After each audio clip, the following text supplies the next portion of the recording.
No. Bienvenida, Gaby. Qué placer tenerte en este podcast de innovación contado por sus propios líderes. Hoy actualmente estoy en Neuquén Capital, estoy en el polo tecnológico de Neuquén Capital, sí, que quiero contarte muy brevemente antes de meternos en el capítulo. Como ves acá atrás mío, hay un auditorio y sala de coworking. Bueno, este es un edificio que está pensado básicamente para que todo el ecosistema emprendedor, de tecnología, de empresas, de industria, de todo lo que esté referido a cómo las tecnologías impactan en las distintas industrias o modelos de negocio, va a suceder acá, ya está pasando. Así que quería decirlo como para aprovechar y dar el puntapié inicial a nuestra invitada de hoy. Que bueno, Gaby, un placer, honestamente, que desde el minuto uno nos hayas dicho que sí, que te haya copado la idea y que vengas a este espacio a sumar valor. Yo voy a hacer una breve reseña y te doy la palabra, pero Gaby, para los que no lo conocen, bueno, Gabriela Ruggeri, actualmente es Managing Partner en Kamai Ventures. Ahora nos va a contar un poco más sobre este fondo de inversión y las empresas que están detrás de esto. Y a su vez también en Overboost. Corregime si me equivoco, pero entiendo que Gaby está en ambas dos y a su vez ha participado y ya nos contará en la empresa, en la creación y en el board de N5, empresa amiga de la casa, ya participó acá, estuvo Juli Colombo contándonos de su solución. Así que bueno, Gaby, bienvenida, contanos quién sos, qué haces y arranquemos esta charla. Muchas gracias, Axel. Un placer estar acá. Bueno, ya soy Gabriela Ruggeri, fundamentalmente emprendedora, apasionada y curiosa por el mundo de la tecnología desde hace una punta de años. Empecé emprendiendo en el año 97, prehistoria. Eh, Gestionando después negocios en diferentes partes de América Latina, vendiendo una compañía a un grupo inglés, y gestionando operaciones por muchas geografías. Viví en Chile, viví en Brasil, viví en Estados Unidos, hemos dado vuelta por varios lados y ya desde 2010 para acá, trabajando en estrategias de corporate venturing, de inversión, de capital de riesgo, pero corporativa, porque creía que ese era el gran actor, digamos, que faltaba en América Latina para poder tener un ecosistema más completo y que lugares como el que estás vos hoy en Neuquén, en el polo tecnológico, tengan mucha gente y tengan a los actores locales también involucrados para crear más innovación y para desarrollar más negocios, para todos con mejor impacto en las economías regionales, con los players más comprometidos. Y que hoy manejo Kamai Ventures como fondo de inversión multicorporativo, invertido por Coca-Cola, el grupo Arcor, el grupo Bimbo, y organismos multilaterales como el Banco Interamericano de Desarrollo, DFC. Eh, y invertimos en proyectos que transforman la cadena de valor de la industria del consumo masivo o de bienes de consumo masivo, desde el agro hasta el consumidor. Eh, Siendo bien rápido con eso, la relación que ahí preguntabas un poco de Overboost es Overboost como gestora es quien gestiona Kamai. Kamai es el fondo en sí mismo.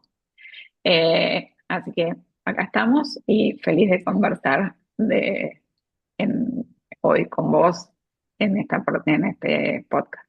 Bueno, me encanta. Primero me surge una duda porque pasaste primero del mundo emprendedor, ahora también estás en el mundo emprendedor, pero del lado del VC.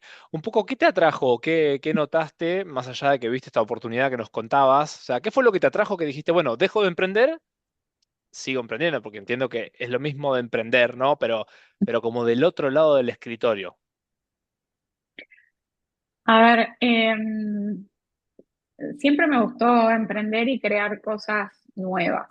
Eh, Empecé muy chica haciendo esto, y, y la verdad es que en el tema de crear cosas nuevas, uno también va conociendo lo que falta en el ecosistema. Uno, a través de ir trabajando en el mundo de la tecnología, uno se iba dando cuenta de factores que tenían otras geografías que América Latina no tenía. Por ejemplo, eh, inversores corporativos. Eh, América Latina, o sea, me tentó la posibilidad de crear un estilo de venture capital más participativo, más involucrado, más comprometido. América Latina somos una región difícil para todo, o percibida como difícil, en donde el capital escasea un poco más, en donde el capital es más caro, en donde no hay mercados de capitales muy profundos. Entonces, había diferentes cosas que hacían a la región más difícil como destino de inversiones internacionales. Y cuando vi lo que había pasado con la empresa que nosotros habíamos creado y que había sido comprado por un grupo económico, digo, bueno, ¿quiénes son los que tienen mayor interés en América Latina? ¿Quiénes son los que están comprometidos con la región? Y las corporaciones que ya tienen actividad y operaciones en la región están muy comprometidas en la región. Pueden cambiar situaciones, regulaciones, cosas, pero es muy difícil que las que están hace mucho tiempo, las más grandes, cambien. Entonces, y ese era un actor que no estaba involucrado en el ecosistema de innovación e inversiones, un tipo de actor, el corporativo. Y lo que buscamos hacer, y me tentó de trabajar con esto, era justamente eso, era completar el ecosistema y traer este actor que entiende, que conoce la región y que está comprometido ya a la región. Entonces, podíamos crear un ecosistema más fructífero para muchos más emprendedores, también enseñándole o ayudando a llevar esa oportunidad a las corporaciones. Está buenísimo. Y ahí me surge una duda Mm, en este camino que están transitando, mm, un poco en qué estadio ustedes ingresan o por lo menos buscan ustedes ingresar en las startups o en las empresas que ustedes, digamos, predeterminan, y después también un poco entender qué buscan, no solo mm. en la empresa, sino en los emprendedores que están detrás de esa empresa. Dale, excelente pregunta. Nosotros como Kamai Ventures entramos en estadio de capital semilla. ¿Qué quiere decir? No entramos en el momento de la idea, sino entramos en el momento en el que ya hay un producto construido y funcionando, eh, porque para apalancar con nuestros socios corporativos a los startups, necesitamos que ya tengan un producto funcionando. Ese producto luego puede mutar, puede evolucionar, puede iterar, puede cambiar en diferentes formas en base a lo que vemos eh, como fit en el mercado, pero entramos en esa etapa en donde hay un producto y construido que funciona, entonces en estado de capital semilla, eh, y que pueden, perdón, ¿está bien la conexión? Porque Sí, sí, está no, como ralentizando. te estamos Ok, escuchando perfecto. entonces entramos en ese estadio de capital semilla eh, para que podamos trabajar con una unidad de negocio de nuestros socios corporativos, en que sean como aquel primer cliente o aquel que va a probar la solución en una prueba de concepto, en una prueba piloto, para poder desarrollar y para poder ver si funciona y establecer lo que llamamos el product market fit, ¿no? El fit entre el producto y el mercado. ¿Cómo encaja eso? Eh, Luego vamos a acompañar las compañías hasta una serie A, pero en nuestra etapa de inversión, esa es un poco el ideal. ¿Y qué buscamos en los emprendedores? Hoy a la mañana justo estaba hablando de estas cosas y tenemos algunas cosas bastante claras que hemos aprendido mucho a fuerza de eh, prueba y error y a fuerza de aprendizajes, eh, como por ejemplo la visión. Nosotros buscamos emprendedores visionarios. Eh, y la visión no se puede contratar, o sea, el que haya un líder visionario en el equipo es el tipo de cosa que vamos a buscar. Un mejor experto, experto en comercialización, en finanzas, en diferentes cosas, se pueden contratar, pero eso no se puede contratar. Buscamos emprendedores que estén dispuestos a probar las cosas de una forma y de otra forma para encontrar ese product market fit y que entiendan, eh, digamos, que el que se cansa pierde. Porque muchas veces voy a tener que iterar y voy a tener que cambiar algo y hacer esa prueba exitosa. Nosotros buscamos agilizar todos esos procesos, pero buscamos emprendedores resilientes que estén dispuestos a eh, trabajar y a probar cosas diferentes. Buscamos emprendedores determinados que tengan, o sea, cualquier emprendedor creo que tiene que tener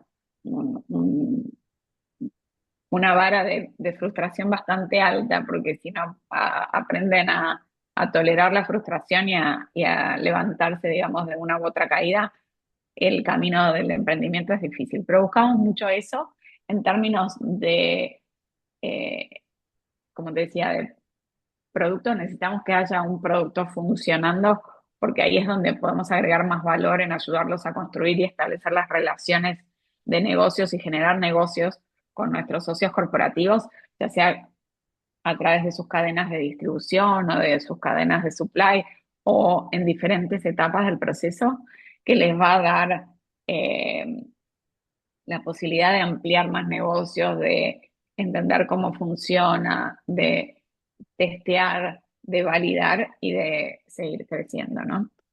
Me encanta. Y ahí, bueno, yo creo que la parte de Product Fit lo podés ir analizando, la parte de la frustración también, pero me genera una duda.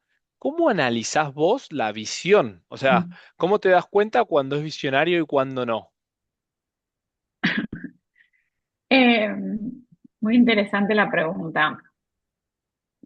El emprendedor visionario en general eh, lo expresa a través de diferentes cosas. Puede hoy estar haciendo este proyecto y puede haber hecho un proyecto antes y puede hacer un proyecto después diferente. Y puede que alguno funcione y otro no. Pero el emprendedor visionario siempre te va a contar cómo ese proyecto en el que está trabajando hoy se vincula con lo que ellos quieren hacer en la vida, con el por qué ellos están acá para, o sea, cuál es su porqué, hacia qué van.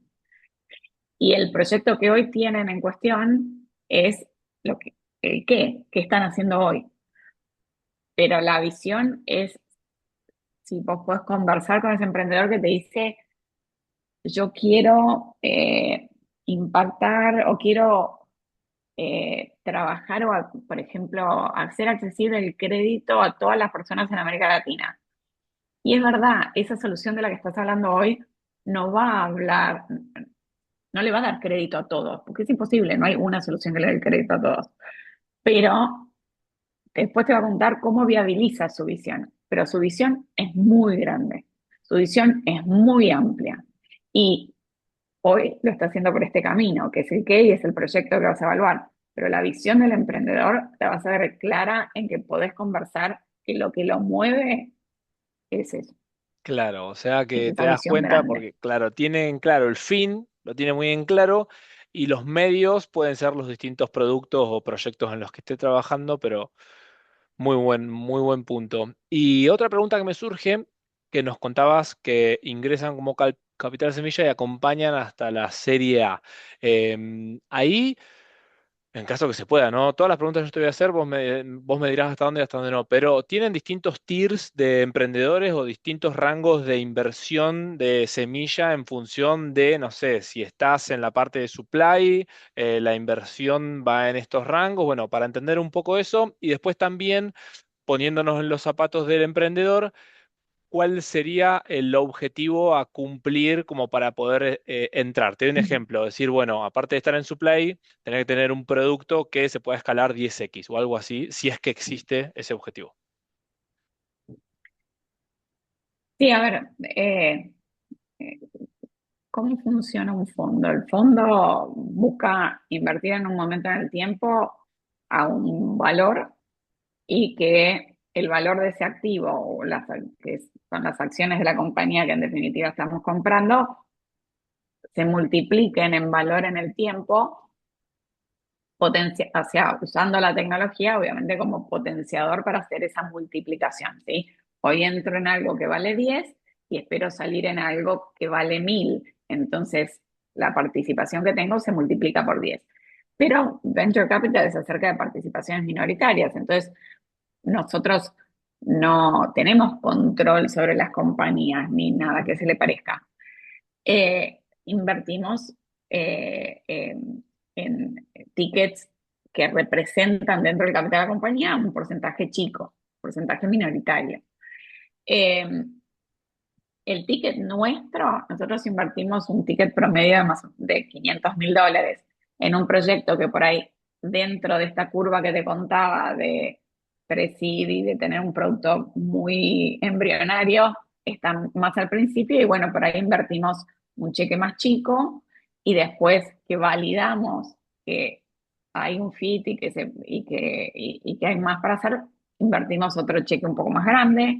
Hay veces que eh, muchas veces, de hecho, invertimos en hasta hacer una prueba de concepto, una prueba piloto con algunos de nuestros socios corporativos antes de invertir y entonces después invertimos como más seguros de que podemos ayudarlo. La prueba piloto, digamos, si después no va bien o si creemos que no, eso le queda de ganancia de aprendizaje al emprendedor y por ahí no invertimos, no, y nosotros no invertimos, pero trabajamos mucho en hacerlo igual. No hay una diferencia de tickets por si es de agro o si es de fintech o si es de... El ticket nuestro en general es promedio es ese. Sí va a depender de si están más lejos o más cerca de encontrar este product market fit, qué nivel de apuesta hacemos al principio y qué nivel eh, de confianza tenemos en que el tamaño de la oportunidad es supremamente grande y por eso un poco esto de la visión y buscar emprendedores visionarios porque van a ir ampliando sus mercados potenciales. El mercado potencial o el mercado objetivo que van a tratar de, de atender con su solución, inicialmente puede ser uno y específico para enfocarse, pero después seguramente pueda tener otros anillos en los que se pueda abrir. Y si nosotros vemos ese potencial, es lo que buscamos. En definitiva, todos los fondos, y para hacer un cierre muy concreto en números, todos los fondos buscamos aproximadamente que todas nuestras inversiones se puedan multiplicar por 10 en valor en un periodo de 3 a 7 años. Eh, si no creemos que eso puede suceder, la realidad es que después sabemos que pueden terminar entre 3 veces, 5 veces, 7 veces, y puede ser, y puede funcionar también, sí, pero vamos a apuntar a tratar de siempre multiplicar al menos por 10 en ese lapso de tiempo. Clarísimo. Y creo que nos dejaste en claro que también es un fondo de nicho, o sea que nos hablaste siempre que van a la parte del consumo. Ahí tengo una duda, va, una consulta. Aparte de los Sí. fondos y esto que venimos hablando, también existe una apertura de, no sé, consultoría de los que estén al frente como vos o de apertura de relaciones o de partners potenciales. ¿Existe algo de eso? Sí, nosotros hacemos mucho de eso, de hecho. O sea, te diría que más de la mitad de nuestro tiempo está en desarrollar negocios, asesorar a los emprendedores, darle seguimiento, acoplar con mentorías de diferentes áreas, validar el negocio, hacer las pruebas de concepto, acompañarlos en una negociación. y poder como allanarles el camino ese.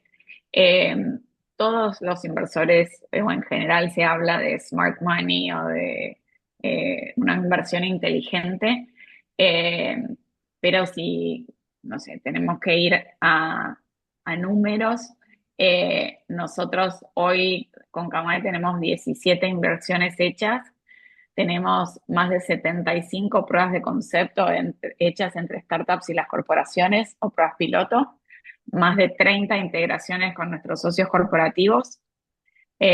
Armamos eventos en donde presentamos startups y corporaciones con diferentes unidades de negocios, socias nuestras y no socias nuestras también, en donde ya participaron más de 2.000 participantes.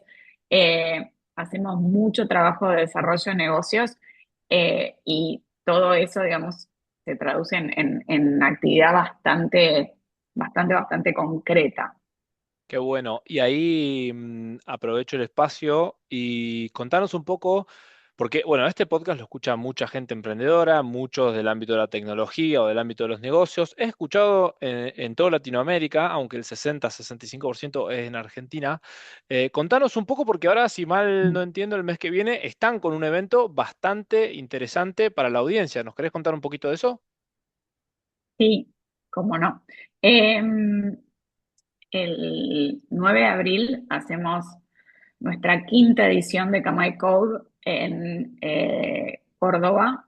Eh, lo hemos hecho en Buenos Aires, Sao Paulo, Ciudad de México, Bogotá, y ahora hacemos esta edición en Córdoba y la edición del segundo semestre en Río, en Brasil. Eh, es un evento en el que trabajamos en varias aristas. Tiene eh, algunas partes cerradas y otras abiertas. Nosotros trabajamos convocando startups para diferentes desafíos.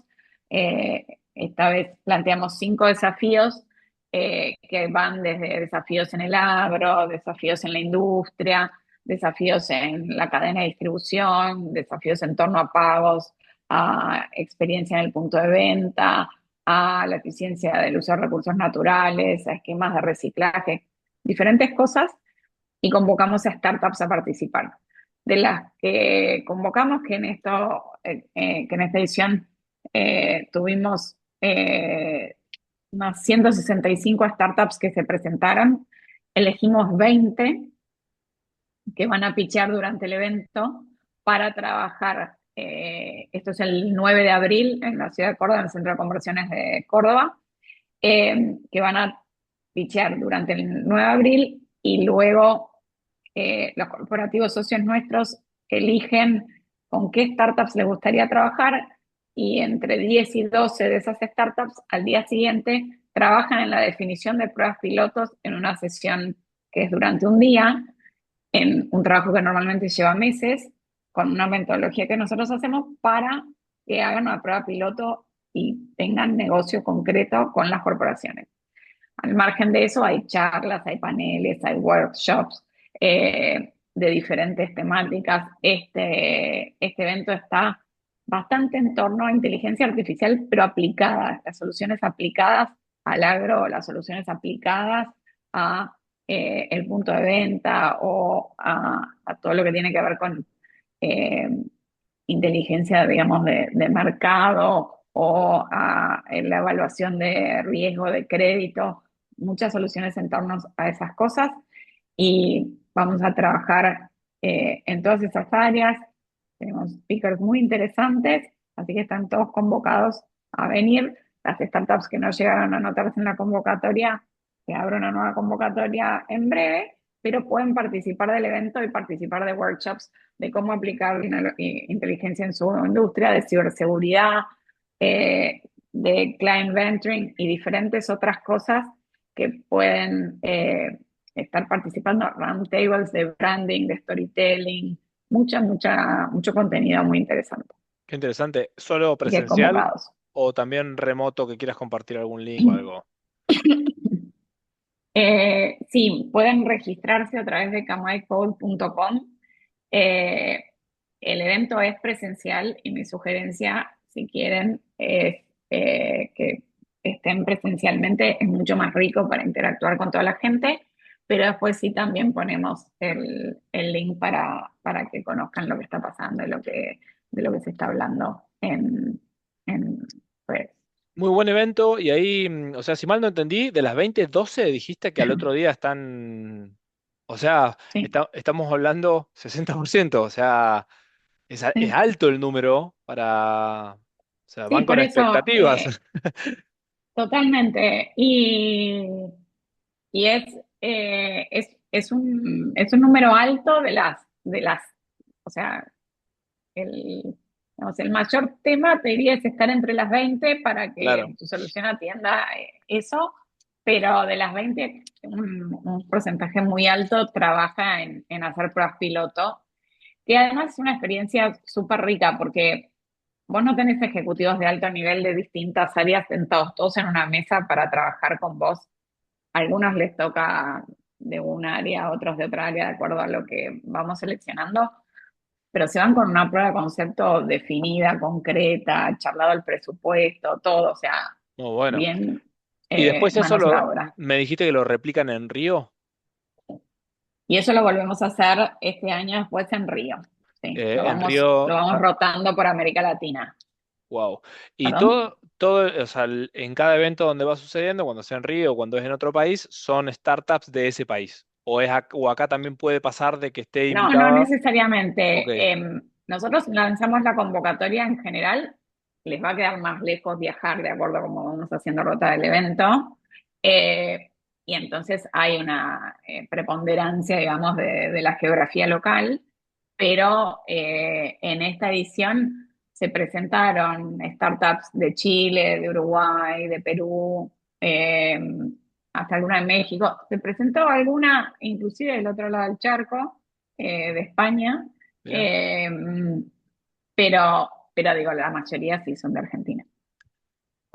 Entiendo. Y ahí, bueno, nombraste una palabrita muy interesante en este podcast, que es inteligencia artificial generativa. Contanos un poco qué estás viendo vos referido a oportunidades en materia de inteligencia artificial generativa con foco en consumo, ¿no? Como lo venimos charlando, que entiendo que ya debes tener bastantes casos mapeados. Lo que nos puedas contar, que se pueda ir spoileando. Sí, a ver, nosotros estamos viendo muchas aplicaciones, por ejemplo, en el agro para devolverles, o sea, trabajamos tenemos una inversión en una empresa que se llama Aurabant, que hace agricultura de precisión y es una plataforma que ayuda a optimizar el RIND en el campo, o sea, cómo uso los insumos mejor para tener un mejor rendimiento y para poder tener optimizado, digamos, mis retornos.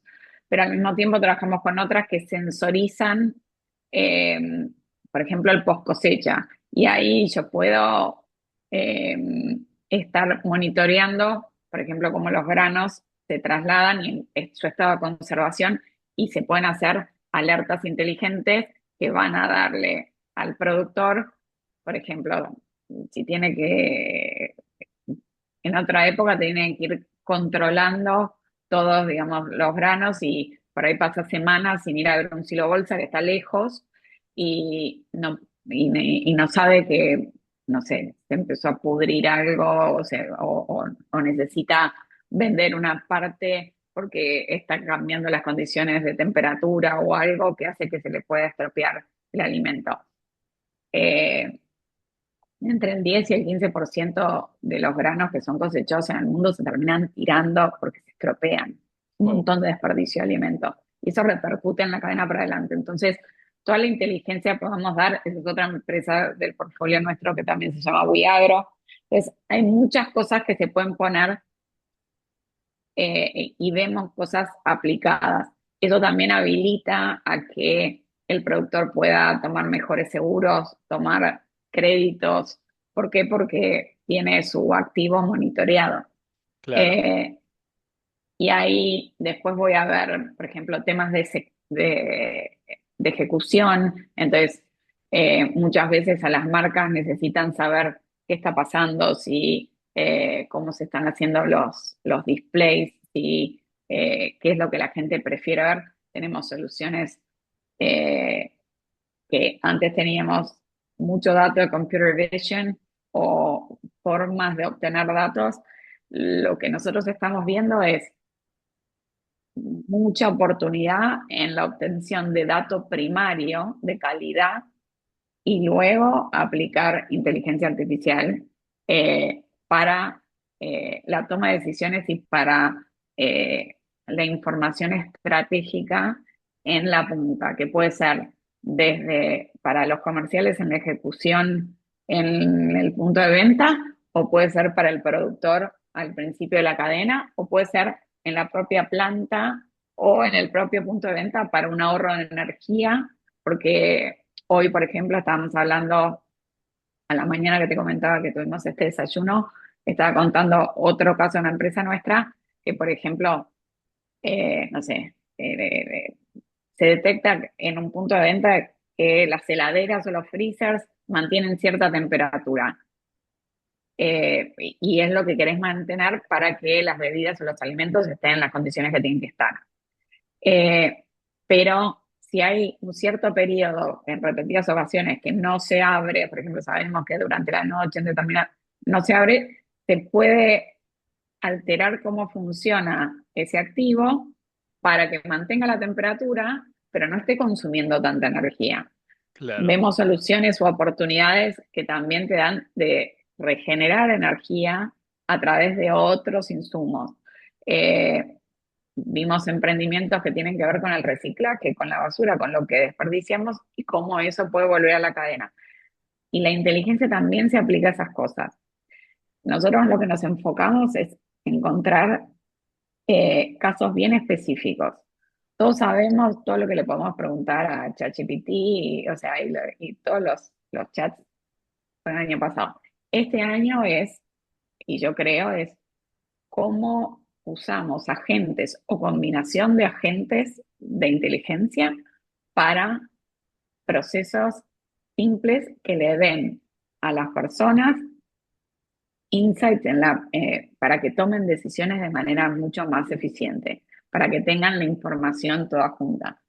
Eh, Eso es lo que vemos. Y hay mucha información primaria para levantar también.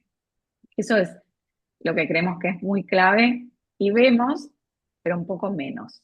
Vemos muchos preocupados por el output, pero no preocupados por el input, o sea, de dónde estoy tomando el dato primario. El dato primario que antes era mucho más complicado tomar. Sí, estoy muy alineado con lo que vos decís, de que pasa mucho y la importancia del dato, de la calidad del dato primario. Y ahí me surge también la duda, si en línea general atacan toda la cadena de valor o si han detectado que el retorno de la inversión es mayor en algún segmento y por ahí lo focalizan más, o tratan de ir de punta a punta en soluciones y escuchar todas y en función de eso analizar. Tratamos, en la cadena de valor tratamos de ir de punta a punta. Sí hay determinados momentos en que esto también se va rigiendo por, como nosotros trabajamos muy de la mano de nuestros socios corporativos, si hay algo que esté apretando más el zapato porque hay una dificultad en una u otra parte de la cadena, vamos a ponerle más foco a eso, porque lo que queremos es justamente aprovechar esos momentos de oportunidad para que los startups puedan hacer negocios con nuestros socios corporativos y ese es el poder que tienen, porque si cuando realmente aprieta el zapato podemos encontrar soluciones que puedan atender esos temas, después la posibilidad de escalabilidad de eso es gigante, ¿sí? Total. Eh, por ejemplo, si vos te das cuenta que la solución que te decía de este monitoreo y inteligencia sobre todo lo que tiene que ver con coolers, con activos de frío. Eh, no sé, vos detectás que de tu parque de repente un porcentaje se apagaba durante la noche en lugar de, o que el activo está en un lugar en donde recibe sol y entonces te consume el triple porque está ubicado en un lugar tan sencillamente que está directo en la luz del sol y eso hace que tome mucha más energía enfriar las cosas.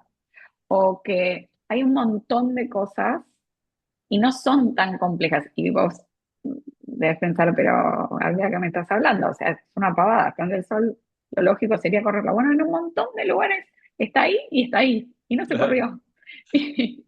Y eso hace que en los lugares en que pasa eso, además, tienen una correlación por datos con lugares en donde se vende menos o en donde determinadas cosas no se consumen.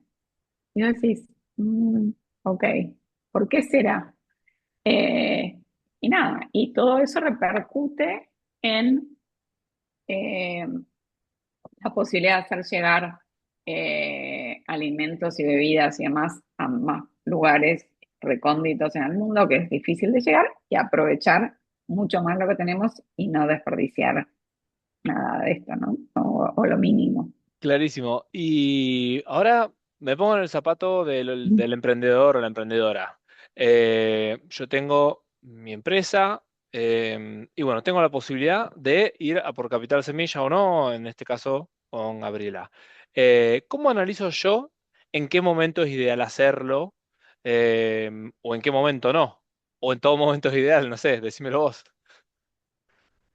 Eh, Nosotros no tenemos una época en donde evaluamos proyectos o no, evaluamos proyectos los 12 meses del año, así que en ese sentido no es que abrimos convocatorias para los eventos, para testear, pero por otro lado miramos proyectos todo el año. Eh, ¿Cuáles son los momentos? Nosotros, o normalmente a los emprendedores se les dice, bueno, no, vos vas a armar tu estrategia de marketing o tu estrategia de ventas o tu estrategia de producto, pero no se habla de la estrategia de fundraising o la estrategia de levantamiento de capital. Y eso está mal. Cuando van a ir a hablar con con un inversor, un emprendedor tiene que tener claro para qué quiere levantar capital y no puede ser porque no le alcance la plata. O sea, tiene que querer levantar capital para construir algo, para hacer una inversión, porque si viene alguien y me dice, no, quiero levantar capital, pues no me alcanza la plata, y para que te la lleves a tu casa, y si no, anda, búscate un laburo y punto. Pero, entonces, tiene que saber para qué levantar la plata. Tiene que saber de quién quiere levantar la plata, porque no todos los inversores somos un buen socio para todos los emprendedores. Todos tenemos una tesis de inversión, tenemos un criterios, tenemos un estadio en el que entramos, tenemos un estilo de gestión. Entonces, que nosotros hagamos due diligence del emprendedor es tan importante como que el emprendedor haga due diligence de nosotros. Para mí es un honor que emprendedores nos elijan, ¿sí? Entonces, si bien es real, somos menos inversores que emprendedores, pero hay capital en el mundo. Entonces, saber de quién voy a levantar capital y si es complementario a la estrategia es fundamental. Saber cuándo voy a levantar capital. Lo que decías, preguntabas vos recién. No, yo sé que voy a levantar una cantidad de capital para hacer determinadas cosas ahora, porque levantar capital de más muy temprano es tan malo como no tener capital, porque termino tirando el dinero mal y eso me come en el equity de la compañía y después más adelante me quedo con una participación en la compañía muy chiquita porque levanté demasiado capital y lo usé mal. Entonces, ¿cuándo voy a levantar capital? ¿Para qué voy a levantar capital? ¿De quién voy a levantar capital? ¿Y cuánto capital voy a levantar? Cuando puedan contestar todas esas preguntas, están listos para ir a hablar con inversores y levantar capital. Clarísimo, muy claro. Y como vos estás en toda Latinoamérica, y este podcast escucha toda Latinoamérica, un poco contanos qué ves vos de cara al futuro a nivel tendencias, a nivel, no sé, innovaciones, lo que sea, referido a Latinoamérica, cómo ves que va a ir evolucionando estos próximos años. Yo creo que estamos en un súper buen momento para América Latina. En el mundo post pandemia, América Latina en términos de mercado para los negocios de base tecnológica se volvió a posicionar en el mapa. Se destrabó eh, se pasó la instancia del famoso crossing the chasm de la adopción del e-commerce y eso habilitó un montón más de negocios y un montón más de oportunidades. Eh, América Latina creo que está en un momento único en donde es si lo miramos eh, como región somos una región de más de 600 millones de habitantes, eh, que una cantidad muy importante todavía no tiene acceso a un montón de cosas, eh, desde inclusión digital y financiera para empezar, eh, y es una región que tiene muchas oportunidades por los tipos de recursos que tiene. Y particularmente en Argentina también tenemos históricamente mucho talento. Hicimos un poco de retroceso en eso y otros países fueron avanzando, pero seguimos teniendo muy buen talento y creo que eso es algo que tenemos que aprovechar. Creo que hoy si miramos a América Latina a nivel global es, eh, digamos, de las áreas no centrales o de países desarrollados, después de Asia es la segunda región con mayor asignación de recursos a nivel global. Eh, Eso es muy importante. Es, el capital está fluyendo hacia América Latina. Hay mucha adopción que tiene que suceder en América Latina, por eso estamos viendo que mucho tema de logística, mucho tema de distribución, mucho tema de fintech, porque hay tanto para crecer que muchas soluciones tienen oportunidad. Entonces, creo que todas esas cosas van a seguir andando. Estamos en condiciones también en temas de inteligencia de posicionarnos como los que hacemos un salto por encima de otros pasitos que se fueron haciendo en otras geografías y creo que eso es bastante interesante. Y esperamos a raíz de todo lo que venimos viendo en inteligencia que a nivel global se empiecen de vuelta a ver más ofertas públicas de acciones.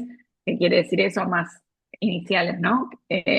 Eso quiere decir que vamos a ver más compañías creciendo más, que tuvimos unos años en donde hubieron muy pocos IPOs, y creo que eso va a empujar, digamos, todas las oportunidades en el mercado latinoamericano, siendo el mercado que más tiene espacio para crecer todavía. Así que si sabemos jugar nuestras cartas adecuadamente, creo que América Latina va a estar eh, muy bien posicionado. Pero siempre hay que hacer la tarea, ¿no? Hacer la lección de casa. Obvio, qué alentador. Y bueno, estamos llegando al final, Gaby. Antes de despedirte, primero agradecerte enormemente. Fue un gran capítulo. Sos la primera participante en representación de los Venture Capitals, así que la audiencia va a estar feliz de escucharlo de primera mano. Y para ir cerrando, la última pregunta, a ver, si mal no tengo entendido, fuiste reconocida por un medio, Bloomberg, como una de las 500 personas más influyentes en Latinoamérica. Así que yo creo que, bueno, primero felicitarte, pero por fuera de eso creo que sos una palabra calificada para esta última pregunta que es a micrófono abierto. Una recomendación tuya para todas las organizaciones que estamos en Latinoamérica, ¿sí? De lo que vos quieras. Una recomendación de lo que yo De quiera. lo que vos quieras. Palabras Eh, finales para darle un cierre a este capítulo. eh, Exitoso no es el que no se cae, sino el que siempre se levanta. Tremendo, Gaby. Gran, pero gran cierre. Gracias por haber estado, gracias por haberte sumado y esperamos vernos pronto con más empresas apalancadas en ustedes. Muchas gracias, Gaby. Muchas gracias, Axel, un placer. Chao, chao. Chau, chau.